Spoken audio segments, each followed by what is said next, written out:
Good morning everyone, good morning. Yun guys, breakfast ako at kababangon ko lang yan. So, nagpiprepare ako ng aking makakain. Well, today is December 25th o 25, Pasko dito ngayon sa California, USA. At bilang isang caregiver dito, normal lang sa amin ang ganitong senaryo na although na holidays, nasa duty pa rin.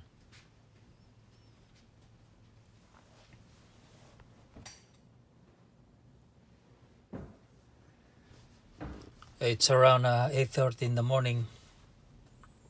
At bago tayo kumain, silip-silip muna sa mga messenger dyan sa Facebook.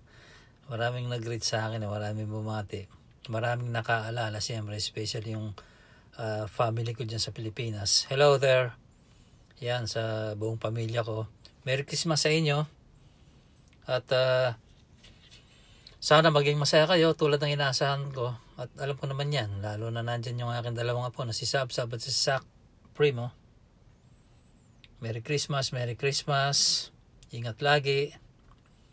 At syempre sa aking mga kamag-anak, mga kaibigan dyan sa Pilipinas. Then, sa aking sa team, Solid Spicy. At saka dun sa team ni Madam Lori Team Vlog o Lori Team Channel. Hello everyone. Happy holiday sa inyong lahat dyan.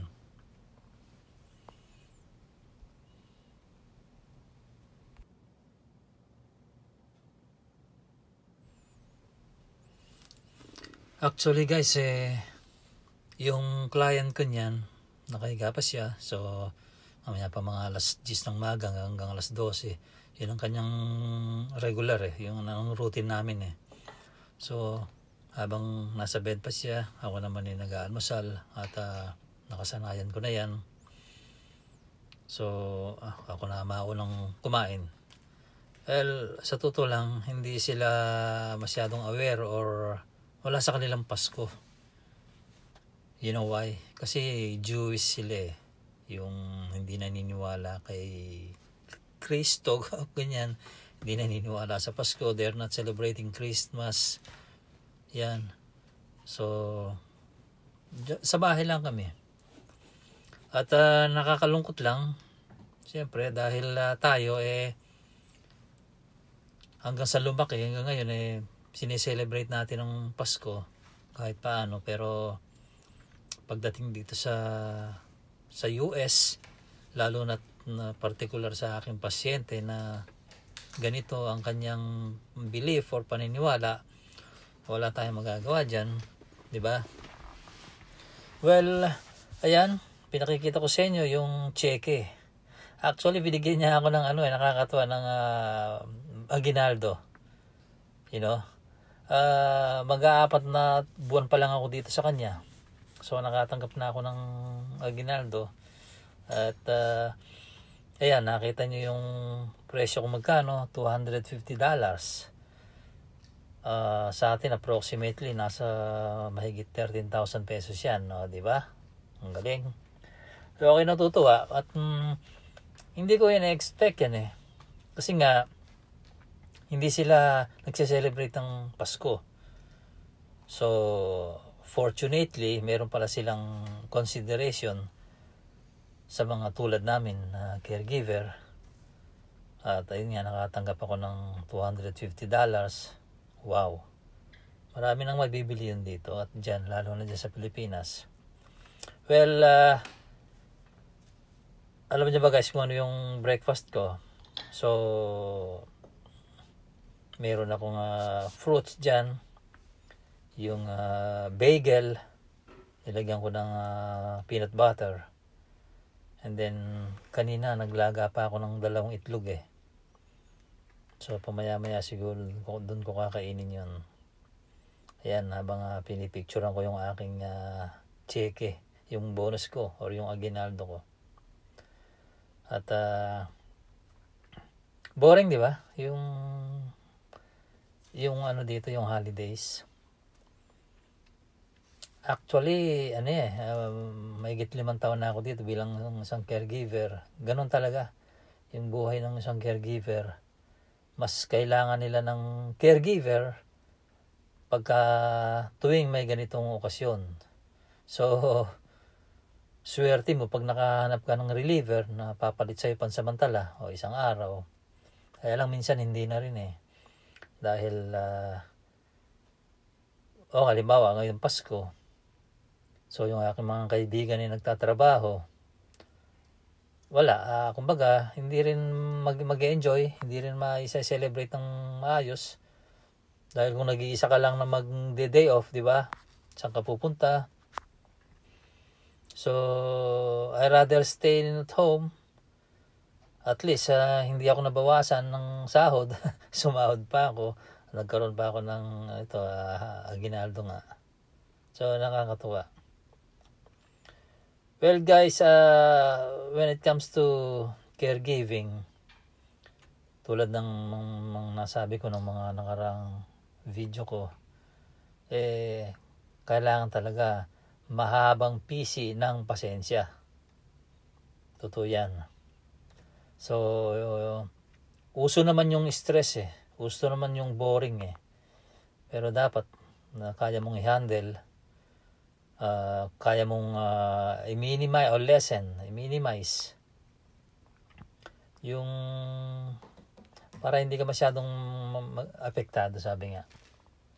So ako naman masasabi ko na nasanay na ako meron naman pamamaraan kung paano ka hindi mabagot, hindi maboring sa trabaho mo sa bahay, lalo na ako nga one-on-one, kabilang dalawa, 24 hours a day, stay in ako dito So nagagamit ko yung social media, number 1 yan, at tawag sa pamilya, sa mga kaibigan yan, kamag-anak, ilang naman So napaka-importante ng cellphone. 'Di ba? Kahit siya naman ngayon parang hindi kumpleto yung isang araw mo kung hindi ka gagamit ng cellphone.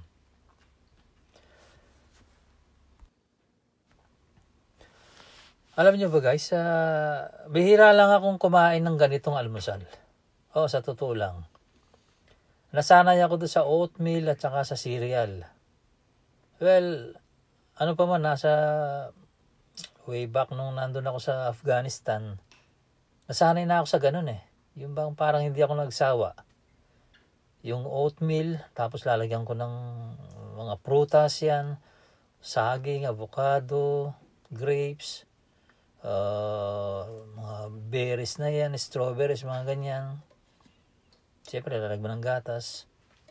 So, yung pagkain ko niyan, yung bagel na yan at saka may peanut butter, napakabihira niyan. Ewan ko ba't yan ang inalmusal ko ngayon. Siguro para maiba. Dahil Pasko nga, di ba? Yan, totoo yan guys. Nasanay ako sa ganung almusal. Yung oatmeal at cereal. Tapos, after that, magkakape ko. Yan, habang tumitingin sa cellphone, higop ng kape. Habang yung kliyente nasa bed pa, natutulog, ganyan, di ba? Well, kung mapapansin nyo rin, bukod sa naka-sweatshirt ako, nakatapa ako, naka-jacket ako. Kasi winter na dito. So naka-heater kami niyan sa bahay. At ang sarap ng pakiramdam. Na mamimiss mo talaga pag halimbawa summer, mainit. Parang hinahanap mo yung ganitong lamig winter. Presko yung dating.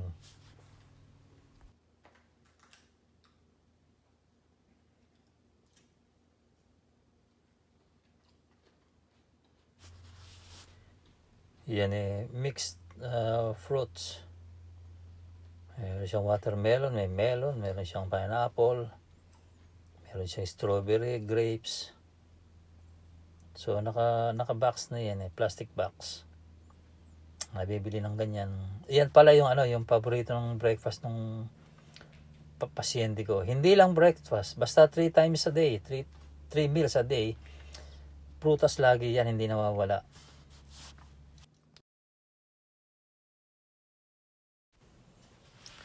So yan guys, tapos na nga tayo mag-breakfast. And then, piniprepare ko naman yung kape. Yun. Yan ang ating pangtunaw, sabi nga, di ba? Tapos ng almusal, tsaa or kape. So ako naman black coffee. Wala siyang sugar, wala siyang creamer. Nasanay din ako sa ganyan kasi yung client ko ganyan din eh. So sabi, yun nga, naniniwala naman ako na healthy yan kasi walang sugar. So menos blood sugar, yung pagtaas ng blood sugar mo, iwas diabetes, sabi nga. Okay guys. Yan, at magkape muna tayo. Salamat sa suporta. Yan, sa Solid Spicy, lahat ng members dyan. Happy holidays uli. Ingat kayo lagi. At sa Lori Team Channel. Thank you guys. Thanks for your support. At sana mag-boom or mag-grow pa ang ating mga YouTube channel. At nang masulit naman yung ating effort. Alright? Okay? Stay safe everyone. Sunny Weather 21 Vlog. Bye-bye.